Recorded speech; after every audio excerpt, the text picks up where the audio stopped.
Sister, mambo vipi? Safi. Kama kaa. Namshukuru Mungu. Unajisikiaje leo kuwa miongoni mwa mtu ambaye umekuwepo katika tamasha hili dogo kuhusiana na tamthilia ambayo umezindua? Kwa kweli najisikia furaha sana kwa sababu kwanza natumaini ndoto ya kila msanii mchanga kufanya kazi na wasanii wakubwa. Kwa naweza nikasema kwamba nimetimiza kati ya moja ya ndoto yangu, sababu tunajua Gabo ni msanii mkubwa na ukiachana na ukubwa wake pia ni msanii anayefanya vizuri sana.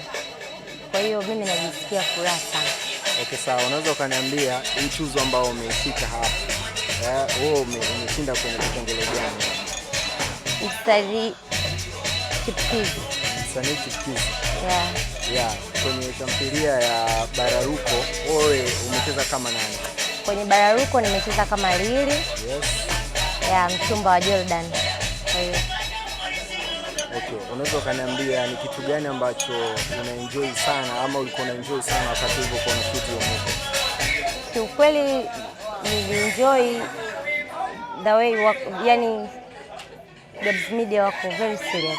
Oh.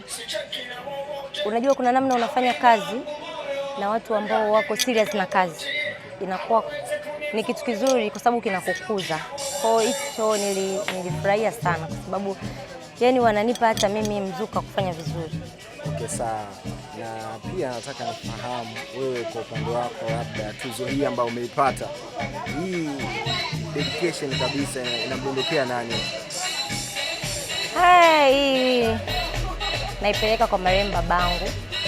Hayupo hapa duniani lakini alipambana kwenye sanaa yangu kwa sababu nimeanza sanaa muda mrefu japokuwa sikupata nafasi ya kuonekana mbele ya kamera, lakini ni mtu ambaye alikuwa ananisupport sana, nauli za kwenda sijui mazoezini na 1 na 2 hivyo. Kwa yani nilitamani angekuepo nimpe, yani najisikia furaha sana.